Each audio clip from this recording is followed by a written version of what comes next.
Okay, honourable members, can we give Honourable Dudley Thank you, a chance Honourable to Minister, present herself? Honourable Deputy Ministers. The ACDP welcomes the budget, as I'm sure you do, but we realise that foreign exchange fluctuations and unplanned activities will more than likely eat into it.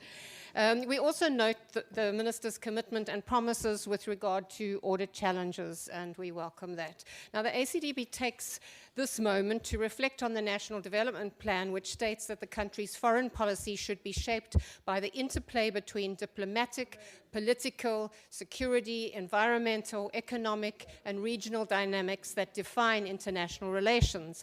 And this must, of course, take place while global trends increasingly influence the way countries of the world relate to each other, and information and communications technology go above and beyond sovereignty, international boundaries, and regulatory systems. The accelerated massive flow of information on ideology, ideas, and capital across the world make it impossible to expect international relations to be managed as they have been through the ages and even in recent times. Continuous pressure is put on South Africa to take sides in many conflicts.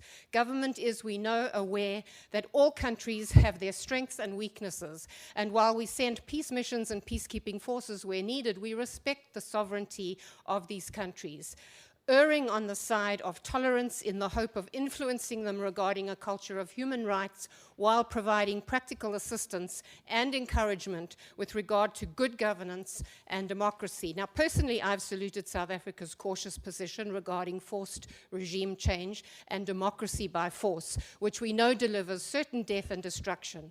What we also know for sure is that negotiations are going to be necessary one way or another, as all wars end up with negotiated settlements. Surely it makes sense to support peace and negotiations and to stay committed to this regardless of the frustrations. Politics does, however, complicate matters, and even the best policies can be overridden by agendas influencing majority opinion.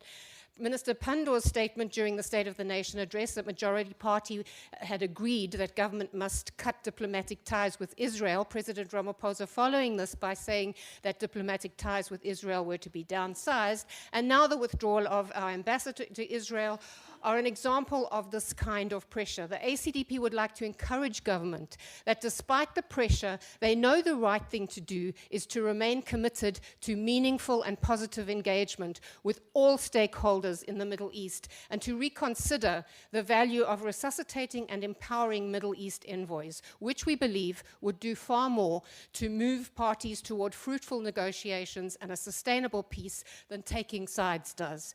It would also be far more in character for South Africa, whose values include both culture of human rights and democracy.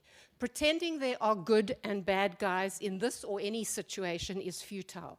We all see what we see, and everyone must take responsibility for the abuses suffered by people caught up in defense measures and intifadas under the notion that jihad is a religious duty. It is shocking, however, that little children are sacrificed in these practices. The ACDP regrets, however, the loss of life, and we grieve with all the people caught up in the Middle East conflict.